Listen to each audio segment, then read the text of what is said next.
Welcome to episode 5 of the Ben Mills podcast. Today's guest is Mr. Alex McTravers, or Mr. Alex Tech as he is known on YouTube and Instagram and Twitter and all that. He is a really successful DaVinci Resolve YouTuber. He creates tutorials, top tips, how-to guides and a few reviews here and there, and he's also started a vlog.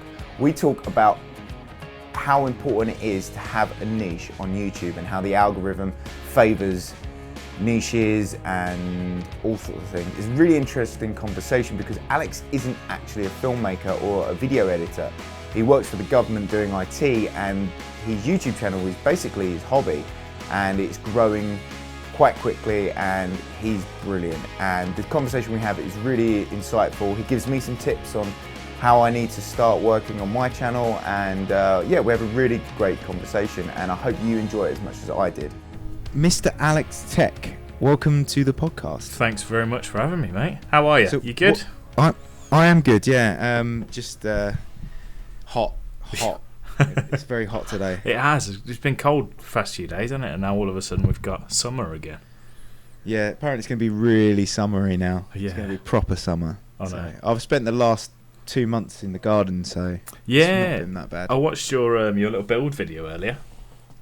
Yeah, it looks good. I mean, that's like a month in 6 minutes. A month of my life gone. Yeah, I mean, that's quite a drastic undertaking just to go, yeah, we'll build it, see what happens. Yeah, it's one of those things where I needed to be doing something, and I couldn't do this new YouTube thing that I'd started because it was too hot. So I needed a way to do it. So I thought, I'll build it. Yeah. And I've never built anything before in my life. It's still standing, so you're doing all right. Yeah, I mean, there's no cracks or anything. I was worried it would start slipping, but it seems all right at the moment. A few spiders have arrived, so that's not good. Oh, I'm sure you're used to that after staying in the loft anyway, weren't you? Yeah. So, Mr. Alex Tech, do you want to introduce yourself, your real name, what you do, and like how we kind of got chatting? It'd be nice to have like an introduction to Alex and everything about you, and then we'll get into the questions and the creativity and all that stuff. Yeah, sure. So my name's Alex McTravers. Is my actual name. It's a weird surname. So originally my YouTube was called Alex McTravers, and then I'd tell people go to Alex McTravers, and no one could spell it. So that's when I became Mr. Alex Tech. Mr. Alex Tech is my YouTube channel, and it's pretty much focused on DaVinci Resolve tutorials. Sort of beginner focused, really simple, quick, easy to follow DaVinci Resolve techniques and fun little effects and things to do to get up and running in DaVinci Resolve. So yeah, that's me. Yeah, I mean, when I started transitioning from Premiere to Resolve, when I was doing color grading in Resolve, and I needed to go, I could probably just edit this quicker. It's just a thing. I'll do it in there, and I'd YouTube it, and you were the first person I saw on there, and I was like, oh, subscribe. I need this help. And so it's been, I mean, your channel's been super helpful with my transition. I'm gonna be honest now. Adobe have fixed so much about Premiere that I've transitioning back again. Oh, are you? Oh no. Yeah, I'm still gonna use it for my channel stuff, and I'm still gonna do tutorials and stuff in it. Yeah, because I still need to. I think it's a really powerful bit of kit.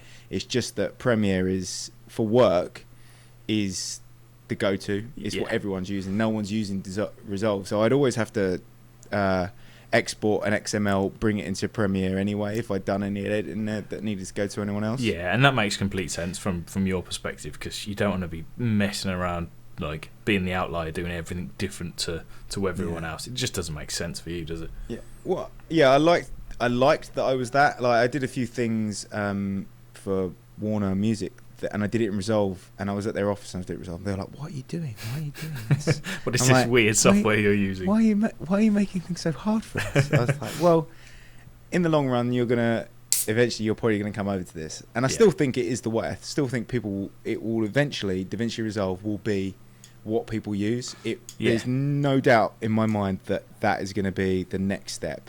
And I think more people, especially YouTube, YouTubers are shifting over to it. Like Yeah. Final Cut was always the YouTubers go-to, but that was for Mac only. So this Resolve is better than both Premiere and Final Cut put together, and it's free.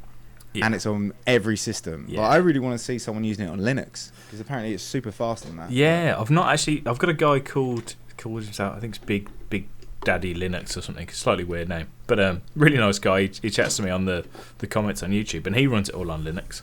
And he has no complaints, I don't think so. Yeah, that was gonna be my option, because I was like, do I upgrade to a Mac Pro? No, because it's just too expensive and there's no point. Or do I build a Hackintosh? I was like, maybe. That'd be good for the channel, I guess. And then I was like, do I go PC? So I installed Windows 10 on my MacBook Pro. Oh, how did that knowing go? full well, really well. It just installed straight away. There was no hiccups. It worked fine. Nice. Just partitioned it. And then I tried to open a project in Resolve that I'd been working on, and it just didn't open. Right. It would not open. I tried all different types of way of doing it, and I just sacked it off, deleted the partition. Yeah. So then the next step was, do I build a Linux machine? And I did none of them. you just stuck with your Apple and jumped on. So how did you get into DaVinci Resolve and then YouTube from that? Or did you start with YouTube and then get into DaVinci Resolve? Or how did it happen? It's I actually started with YouTube and then got into Resolve, basically. So I started, because I do a little bit of photography. I've been doing photography sort of on and off just as a pastime for a few years. So I was like, I'll start making a YouTube and we'll talk about some little photography bits. And I was using, have you heard of Filmora? Have you know that editing suite? No, I haven't. No. It's not great. It's one of them ones, if you want to do a full project, it's not great at all. But if you've got limited abilities, you can knock up something reasonably all right in half an hour. It's one of them, drag and drop a load of effects. Yeah, like an iMovie kind of thing. Yeah, and you can do some all right stuff with it. But when I started to just do even little things like lens reviews, it just started to chug and it was horrible. So I started looking around for an alternative, and everyone was just sort of starting to talk about DaVinci Resolve, because it just moved, I think, from DaVinci Resolve 14 into DaVinci Resolve 15. And that was the real big thing when they started to push the editing side a little bit more. Yeah. So the big driver, obviously, it's free. So, it's just a natural advertisement, isn't it? You see it and go, oh, it's free, and apparently it's very good. I'm going to have a little look. So, yeah, I mean, I tell anyone that asks me about editing, and I get DaVinci Resolve, don't even look elsewhere. Don't sign up for anything else. Get that. Especially for newbies, because you're like, try DaVinci Resolve. If you're not a fan of it, fine, move on to something else. But you've not spent anything. You're exactly the same position that you were before. So rather than going the other way, spending X amount on Adobe and then having to switch it off and then hop onto Resolve.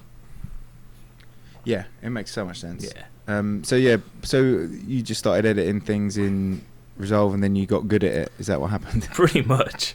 The big driver for me, I was looking for review tutorials. I was looking for the sort of tutorials that I make now, and they weren't quite there. So I sort of thought, right, well, have a play. Let's have a look at some of the things that I've found out over time just by getting it wrong. And I came up with a 5 top tips video. 5 top tips to create a real quick project in DaVinci Resolve. I put it out there and it just did really well. And I thought, ooh, there's something here. Yeah, there's definitely people searching for that. I think because people are picking it up. My DaVinci videos do amazing.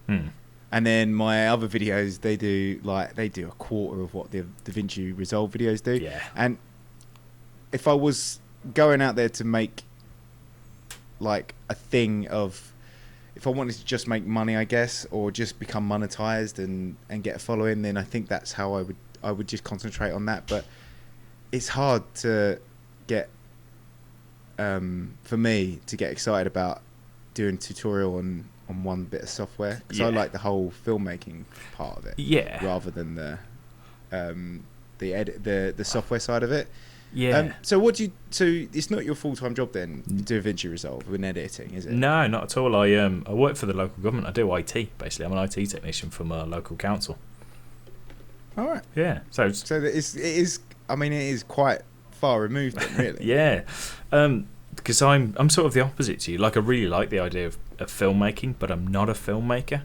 But I think I'm a big sort of believer in you've got different people are really good at certain things. Like, you can have an amazing filmmaker that's just a really crappy teacher, and you can have someone that's a brilliant filmmaker and has the eye and really understands how scenes should flow to one another and that sort of thing, but really barely understands the system. They can chop some stuff together, but that's all they need because they've got the vision and stuff. I'm sort of the opposite end of the scale. I'm a big techie. I always have, and I've always found it relatively easy to pick up systems and software and just roll with it. Yeah. And that's sort of where I got. So I started with Resolve, I picked it up, I learnt it relatively quickly.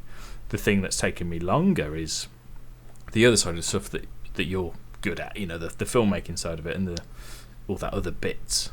So I get excited about software, and I'm still trying to get excited about the other stuff. But because it's harder for me, it's, if someone gives me a new piece of software, I'm like, oh, cool, I'll have a look at that.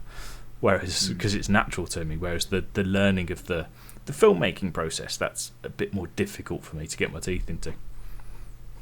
Yeah, that's interesting, because obviously a lot of filmmakers learn the software as a means to an end. They have to. They want to make stuff and they want to make it themselves and they want to keep it in budget. Sometimes you have to pick up a mouse and start editing as well as filming it and editing it. Whereas you purely like the software and you're using that to create stuff. Yeah, is that right? So your creative output is learning the software and finding out how to do things. Yeah, like I saw your video on the script side of it, and you really reveled in that. Yeah, you were like, this is me. I love this. Yeah. This is amazing. And for me, I looked at it, I was like, oh wow, I'm never gonna do that. Yeah, I'm just weird like that. I love getting my teeth stuck into something a bit different like that. So it's I've done some more with the expressions actually. I've got some more stuff coming out. Again, awesome. I used to use expressions. I use expressions in After Effects because there's certain things you literally cannot do about those expressions.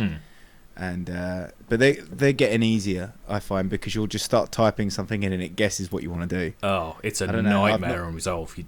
Is it? If you put a comma in the wrong place or a bracket or whatever, it just does nothing. It doesn't give you an error. Really? It doesn't tell you. It just goes, nah, nothing. Oh. So it's just trial and error. After Effects has got the win on that one. I think so, mate. Because Fusion for me is still. It's baffling. Like, I'm still trying to get to grips with it, and I try my best with it, but sometimes I'm like, fuck it, I'll do it on After Effects. I can do it in 5 minutes, it'll be done. It is hard to get to grips doing it Fusion because there's bits everywhere and you think that should work and it doesn't. It's a pain. But yeah, I'm getting better at it. I'm much better than I was with Fusion. But yeah, there's a bit of a sort of a learning curve to it. So how do you come up with the ideas for your videos? Because I mean, is it you've done it before? You're like, oh, I've had to do this for something. So now, because if you're not making films and you're not a filmmaker, you're not coming. You must not run into that many issues that you would then need to do a tutorial about, or is it you see suggestions online, or you see someone else has got a problem, or you get questions and comments? Is that where they come from? It's sort of all of the above. So originally, when I started doing tutorials, I was just basically doing almost product or feature overviews. It was the multicam system in Resolve. So I'd play with the multicam, I'd mess with it, I'd figure it out, I'd learn it, and then go, right, I can do tutorial now, I can show others how to do it. But I've sort of developed a little bit and started to do more creative things. So I don't just show, this is the thing in the system and this is how it works. It's like my snapshot one the other day. This is a freeze frame. It's a simple thing. Yeah. This is how to make it somewhat useful and kind of cool, a real simple photo sort of effect. But that's why I really like that one. Oh, thanks, man. Yeah, it's such an easy one to do as well, and it looked quite good. Yeah, it is. I've never thought about doing it before, but actually, I mean, it can be. I mean, it's very simple the way you showed it, but if you start thinking about, how can that then evolve into something? It's like so many things you do for Instagram, social media stuff. You can incorporate that to then take you to another scene. It's like a nice way. The way I saw it as a transition. Yeah. And that's where you do a lot of transitions and things like that. Your transition pack, I've got it I've got it on my computer. I'm like, good man. It's brilliant. I don't need to use. I didn't think I'd need it, but I've used it a few times now. Yeah, I mean, it's transitions are big, aren't they, on YouTube? So it's sort of you've got to start using transitions if you're doing any YouTube stuff because people go mad for it.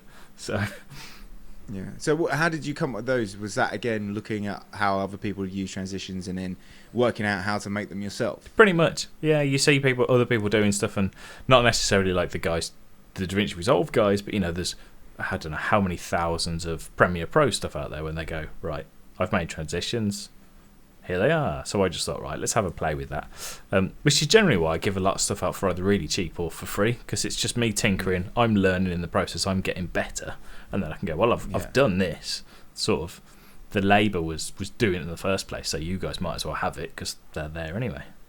Yeah, and it's kind of like almost like giving something back to people sitting there watching you for a couple of hours. Exactly, yeah. So if you make money off ads or whatever, it always feels a bit cheeky to say, well, I'm making money for you watching the video, I'm going to charge you 30 quid for this thing. It just feels a little bit, which I made for the channel, so it's like it gave me content, so here's the content, I guess. Exactly, yeah. I might charge a little bit, I've got that coffee thing, so it's 3 quid. Yeah. But that's sort of just like as a mate, it's like a favour thing rather than silly money that some people like to charge, I think. Yeah, if I see someone's got one of those links, I try and just chuck them a coffee. I'm like, well, I'd buy you a coffee if we were together, like if we'd met exactly in public. So. It's the first thing you do, isn't it? Like if you're in the pub, you're like, oh, do you want a beer? Or if you're out and about, you grab them a coffee. So yeah, it's a nice thing to do, I think, and it kind of shows. It builds a community as well. Yeah, and that's what I noticed, that you and a lot of those DaVinci Resolve guys have actually built a community. Like your latest video on Friday, I think, or Saturday, did it come out? I can't remember. It came out on Friday. It was the wrong day. Yeah, it came out on Saturday. Yeah, but it was like you just pulled in all these people that are DaVinci Resolve editors and creators on YouTube, and you'd made this kind of like thing about the community. And you invited me to join the Discord thing, and it comes up on my thing, but I just don't have time to sit and go through it. Yeah, it's quite labour intensive. Really interesting. Eventually, I'm going to have to ask a question in there. Yeah, I mean, it's just a really good thing, I think, for everyone that's looking for answers. Because I get a lot of emails. You probably get the same. You'll get comments and you'll get emails and you'll get DMs on Instagram, and it's really hard for one person to try and answer everyone's questions. Where you've got a community, it's just now I think there's about 1,000 members in there. It's sort of self-contained. Yeah. People ask questions. There's somebody there that can answer it, and everyone helps each other out. So yeah, no, it's really good, and I mean it should help people's channels grow and as well from within. Or it builds up that camaraderie of that community. Exactly, it's nice. Yeah, and it must be nice for the people that aren't creators to be invited into that world. I always find that one of my best friends, Dean, he's a YouTuber and a streamer, and he's got a Discord channel server, and it's just full of people that don't know him, but they all come together to build this community for his streams. Yeah, they're just him playing Sea of Thieves or whatever it is that day. It's nice. It's crazy. Like it's a weird. When I was young, when sort of online gaming was a thing, we used to really do it. You'd meet all these people playing Medal of Honor back in the 2000s or whatever, and it was just you'd make all these friends and it was all good. And then you get an adult and you think, don't really need that, but it's quite nice. It's quite nice to have this community of people that you just go and have a chat with, and you don't know them, but you get familiar with who they are. You know who you can have a bit of banter with, and who's a bit sensitive, and who's this and who's that, and you sort of know their little traits, and you can have a bit of fun with them. So it's quite nice. Yeah, it does really remind me of back in the day, like forums and like MSN Messenger and all that jazz. MSN Messenger, yeah.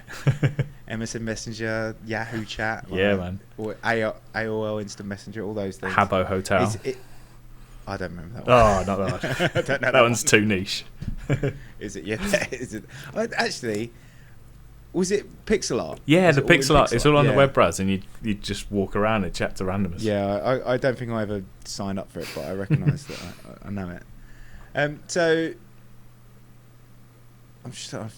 I'm lost now. Like, I think you've answered all my questions, but I was okay. So yeah, becoming a creator on YouTube it's difficult. It's getting over that first hurdle of like putting your first video out. Yeah, it is hard. How did you kind of go from like how did you go, right, I'm doing this? Like when was that, like, I've got to do this, this is my thing? It's sort of it was quite a progressive sort of thing. So I started off, as I say, doing photography stuff, and it was just as a fun. I was taking some photos of some lenses, and I was just had some lights, and I was like, right, I'm going to document this, and I just used my phone, and I thought, if it's crap, no one watches it. I've not lost anything really, other than a little bit of time, and it just gets you into that process. And it's like, I want to learn a little bit more about video, and so I just went through that, and then uploaded it, and it did. I mean, it didn't do mad, it didn't go crazy, but it got some views and some comments, and then I don't know if I'm the same as anyone else, but you get a bit hooked on it. You think, oh, that did quite well. So then you put up something different and go, okay, that didn't do as well. So maybe if I try and blend the two, and then you sort of progress and it snowballs. And then it's finding that gap, isn't it? Finding your niche. Yeah, and I think there's a blend. You don't want to mold yourself to a gap. You know what I mean? Like, you don't want to just go, well, there's a gap there, so I'll just try and fit into that because I know I'll get views. You have to sort of be you, but aim in the right direction, if that makes sense.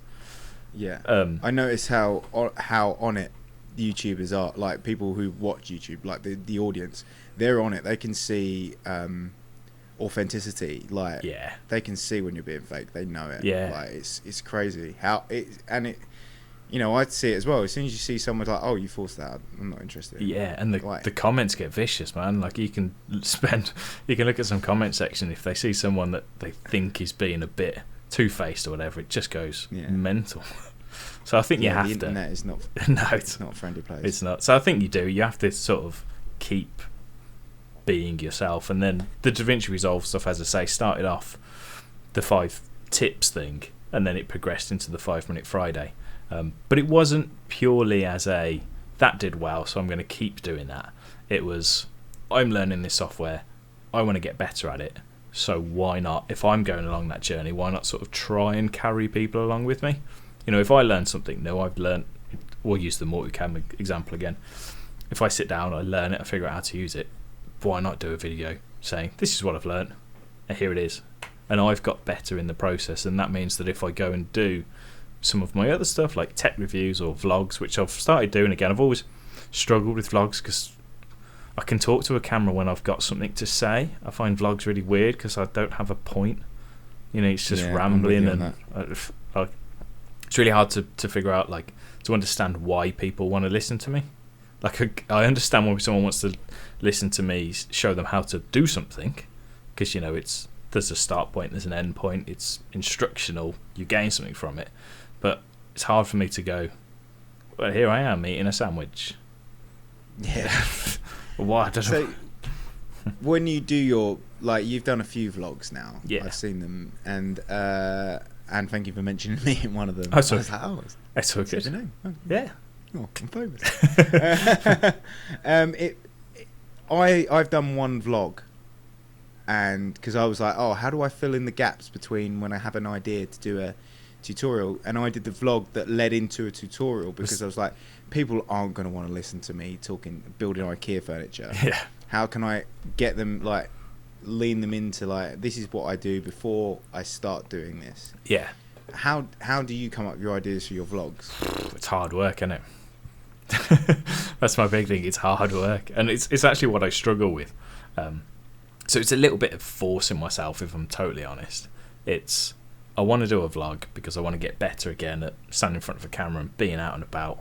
So I try and have a look at what's going on or what I'm going to be talking about. Same as you, if I've got an idea for a video that's coming up, I might incorporate that.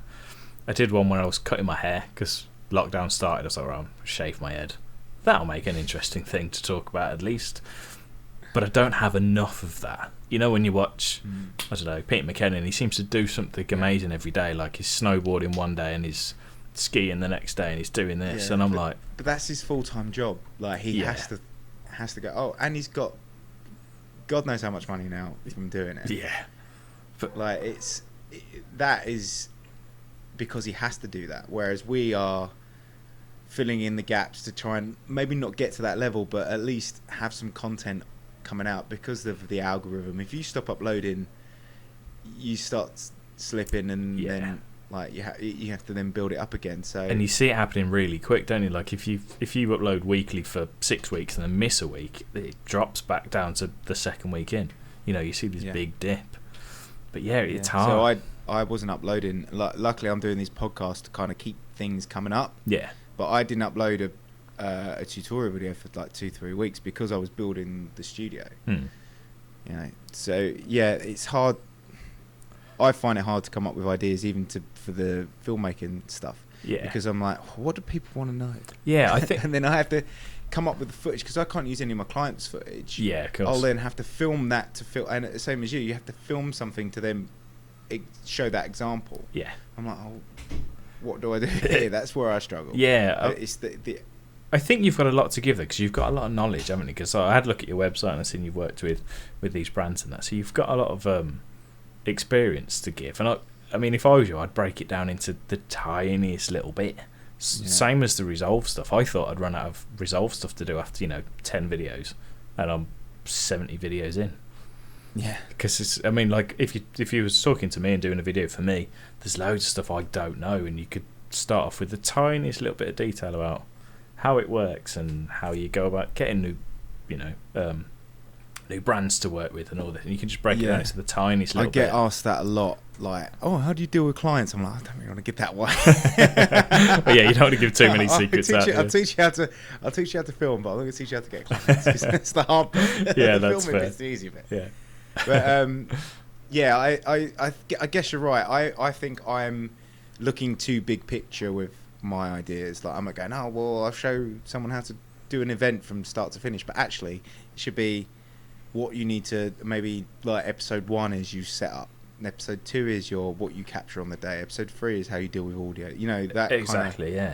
Because I imagine there's people that have got, like, I don't know, say someone's got a shoot coming up at the weekend, they'll go, how do I prepare for this? What are the things I should make sure I've got 2 of, batteries and stuff. And if they go on YouTube, they'll search for it. If you've got a video for that super specific thing, it can really help, because people go, actually it seems mundane to you because it's something you probably don't even think about, but to people starting out and newbies, it might actually be really useful.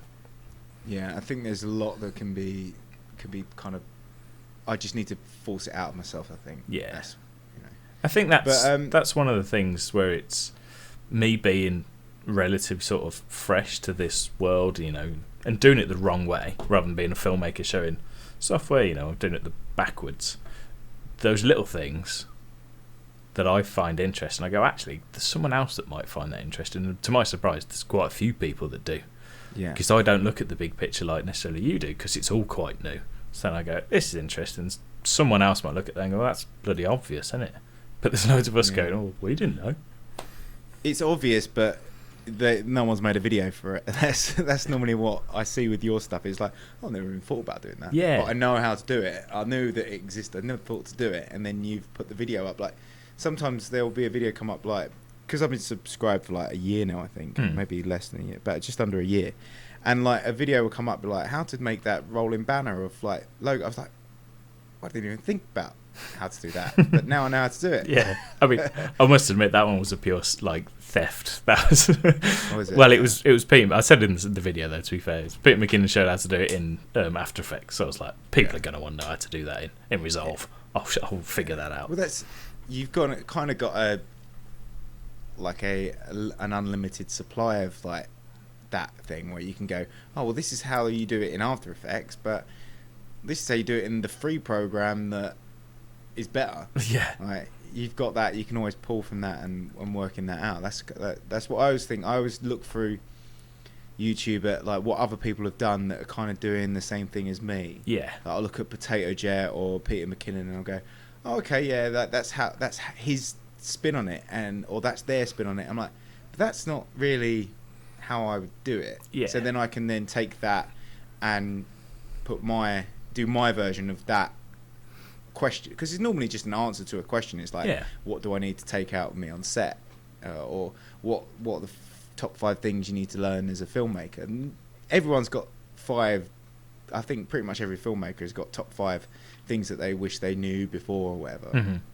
I think one of the things is you need to, which is again, it's hard for I'm a bit of an introvert. I'm being a techie, being a bit of a nerd and that. But you have to remember that you can say the exact same thing as someone else in your own way, and people will be interested. If that makes sense. Yeah. So you could make a video like Potato Jet cover the exact same topic, but it's Ben Mill's point of view rather than Potato Jet's point of view. Even though you're essentially saying the same thing, but in your own voice, and people will be interested in it. It's a weird thing to get your head around, but once you do it, you go, "Oh, okay, I'll keep doing this." So. Yeah, I think that's what I've got. It's coming to terms with the fact that everything's on YouTube. Like, it's the second biggest search engine in the world. Like, it's got God knows how many hours of stuff's uploaded every day. Yeah, insane stuff.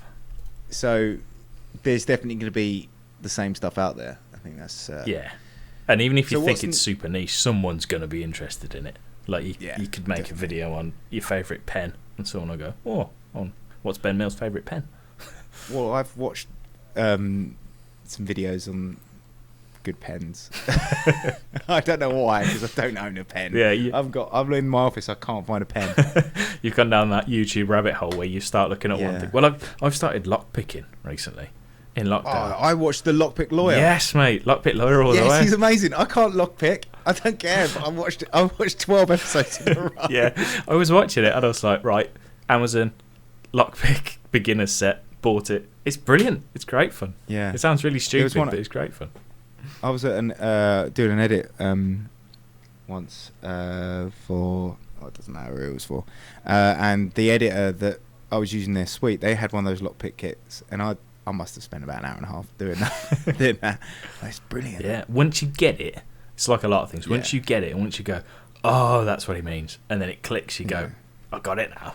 Yeah. And then you can move on. It's just getting that tension, and then you're wiggling it around. Yeah. Oh, yeah. About once a week. Lockpick Lawyer is good. He's quality, yeah.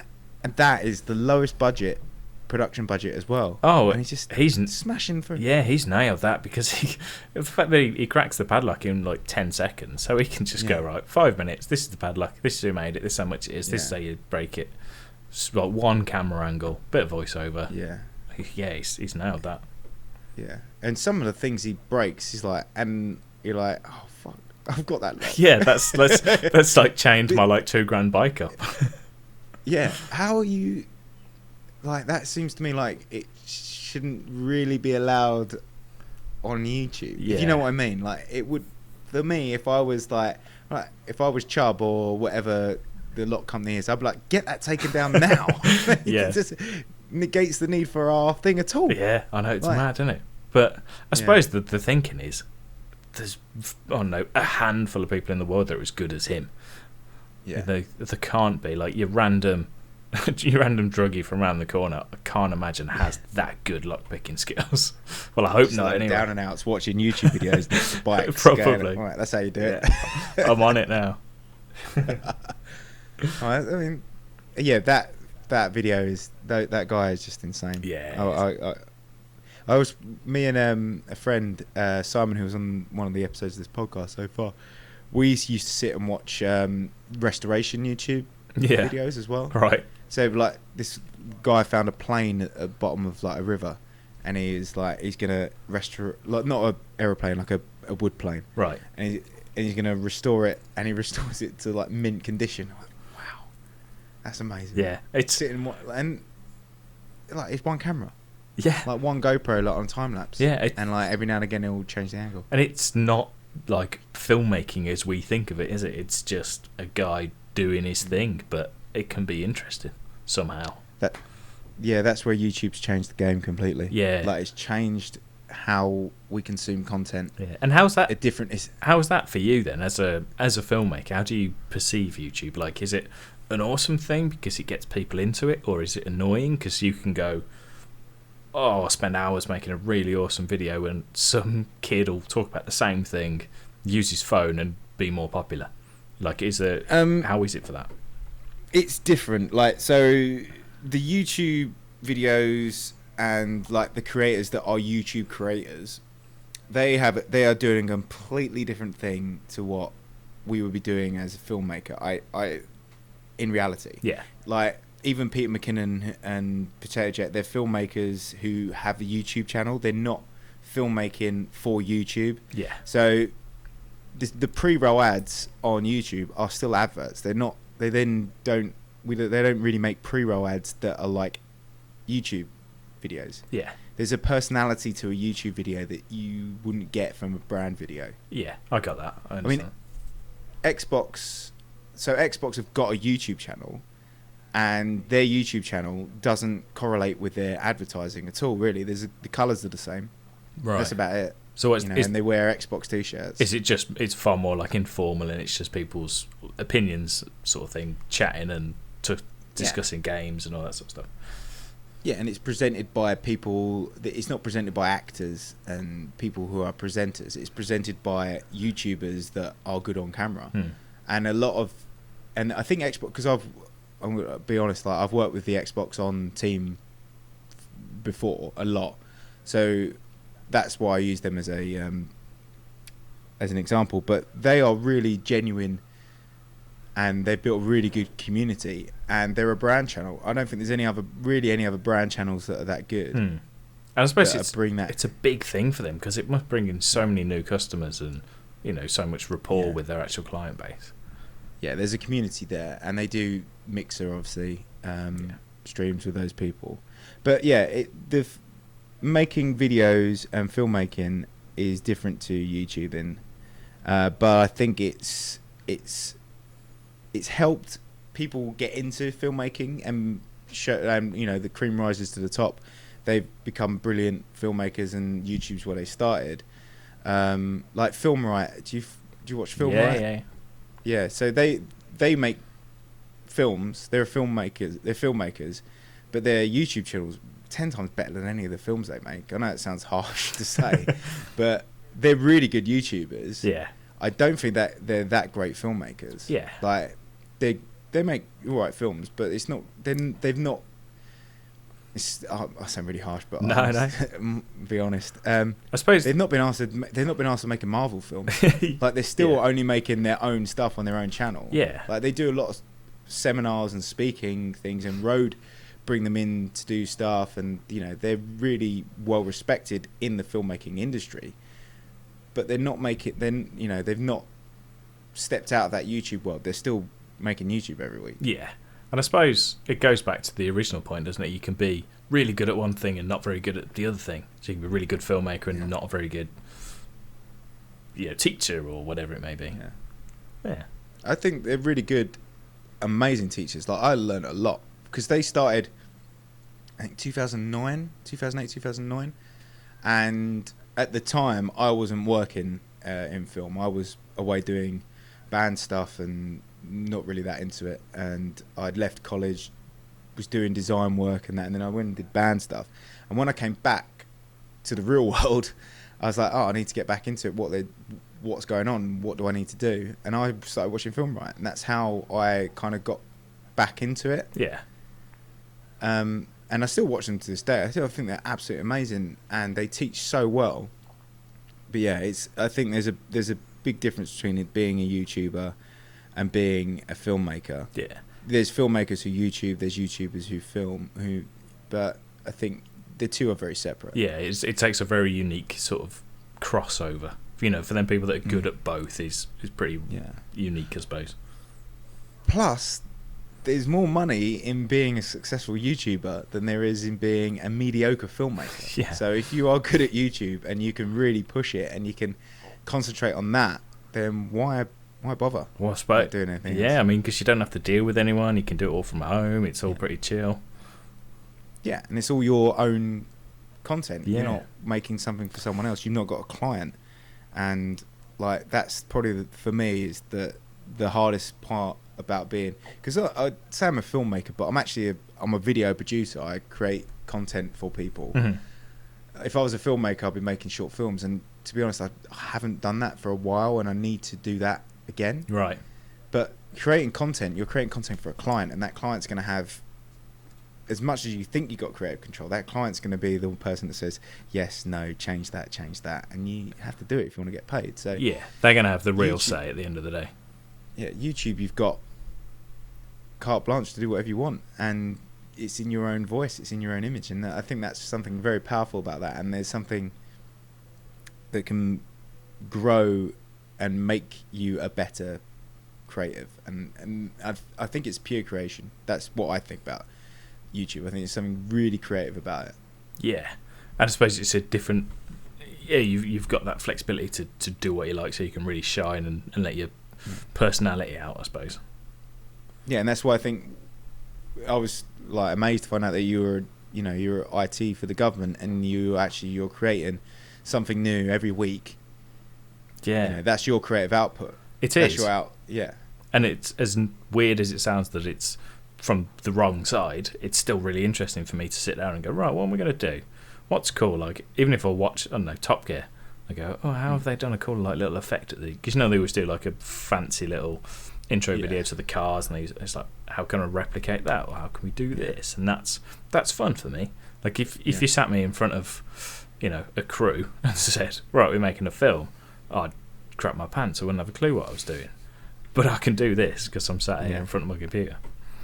Yeah, no, I think it's really important that people find their creative output, and they find their thing, because you see people that are just angry all the time, and you think if you had something that you enjoyed making or doing, you'd be a lot happier. Yeah, right. And it is like you need that something, and it doesn't matter what it is. You just need that something, don't you? Yeah, I think you've got this way about your presentation, like you're presenting, that's kind of, you're a man of the people, if that makes sense. Like you're like, I'm learning this too as we go along. It feels really like, oh, I'm gonna listen to this guy. He's learning too. Doesn't think he's better than me. He doesn't think he's like, amazing at anything. He's just doing his thing. And Thanks, it's really man. nice to watch. Thanks, I appreciate it. And yeah, that's always sort of been a bit of a goal, is to not be too annoying. It's very hard. You can become annoying on YouTube, I think. Like, I'm a YouTuber and I influence people. And I'm I don't can be very annoying. Yeah. There are people out there that you're like, switch off. I don't want to become that. If I ever become that, feel free to let me know in the comments. I will let you know in the comments below. Send me some abuse. Yeah. Oh, you're becoming annoying. Just to let you know. Yeah, I'll dial it back. Yeah. Or by that point you might have got too annoying where you're like, oh, I don't need you. I don't need to listen to the comments. Yeah. If I see you unsubscribe, I know that I've gone way past that point. Oh, can you see if people have unsubscribed? No, you can't. Oh, you can actually. Well, you can see your current subscribers. Yeah, I lost one today. Oh, did you? Yeah. Oh, it's man. like no one wants to know about building a studio. No. That's all right. To be fair, I always lose a couple when I put the vlogs out. Really? Yeah. So all the other stuff. Isn't it? You're like, take all that. You got to take the rough with the smooth. You got to go, I'll endure the vlog to get the good stuff. To get the goods, to get the tracking and the cool text animations and things like that. You need to absorb a vlog to get the best. It's like eating a dinner you don't really want, just so you can have your good dessert. That's what it is. You're right. So what's next? What's your next for the channel? Like, do you see it growing, or do you want to? Are you staying kind of doing the same thing? No, I'd like to keep growing with it. A big thing I really want to do, which was my plan to do this year actually, in lockdown, sort of knocked that on the head, was to go out and do more filming. Now I'm really comfortable with the editing side. I want to go and get better at the filming side of things. So what my plan was to try and do loads of collaborations with other YouTubers. So if there's a girl, I've mentioned it before, she's called Claire, and she just plays with remote control cars, and I thought, that'd be kind of fun. Go out and try and make that look cool, because she uses a phone or a GoPro, and it's like, right, take the camera, take the drone, do something interesting with that.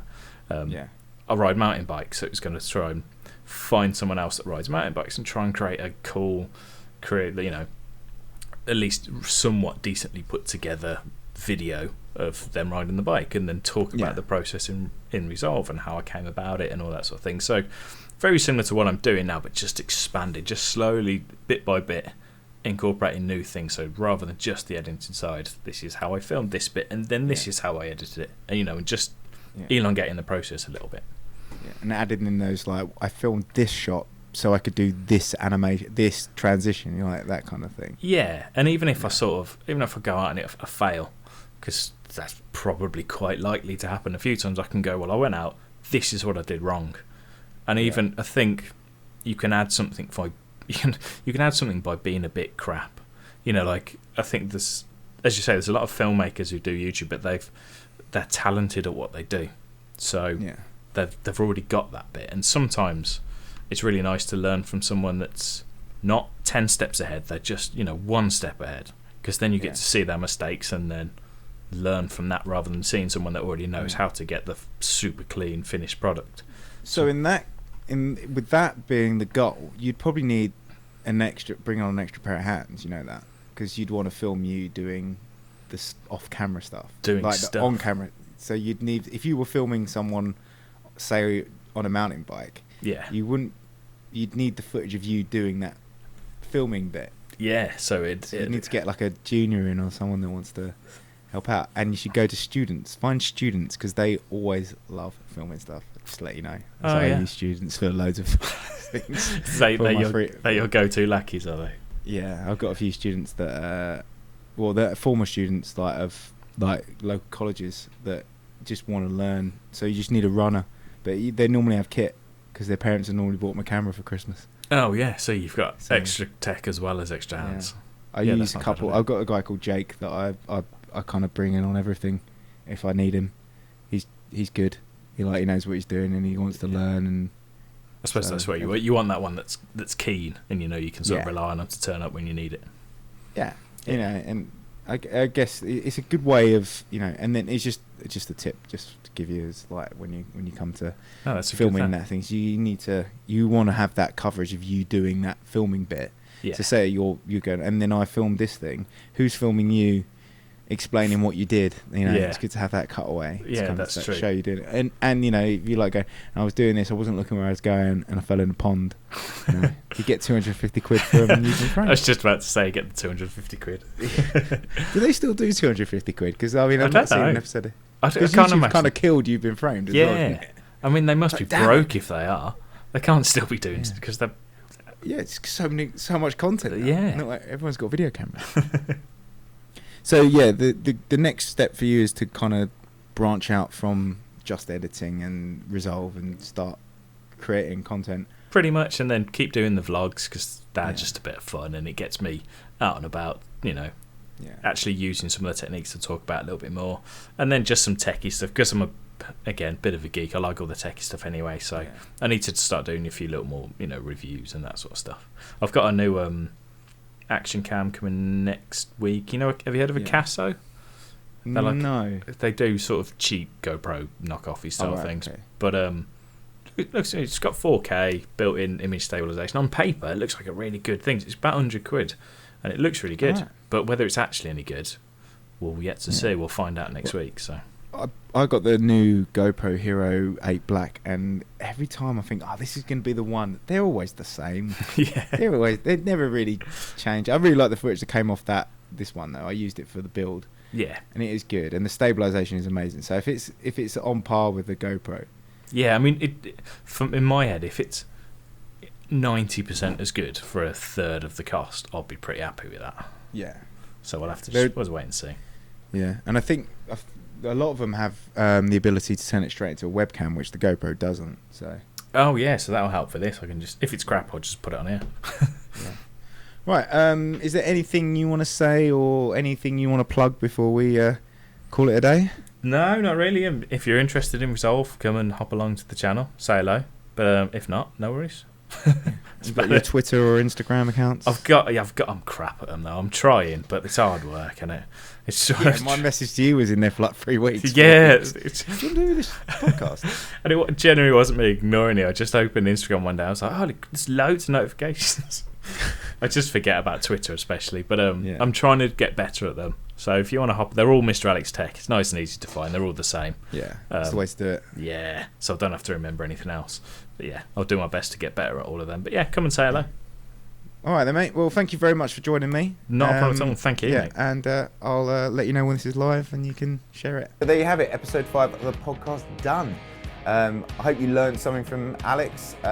All his links are in the description below, and he gave them at the end of the episode, so you should be able to give him a follow. Make sure you like, subscribe to his channel, and if you enjoyed this podcast, please share it, like it, subscribe, do all the things you can to help me grow the channel. As always, all my links are in the description below. Take care, and thanks for watching.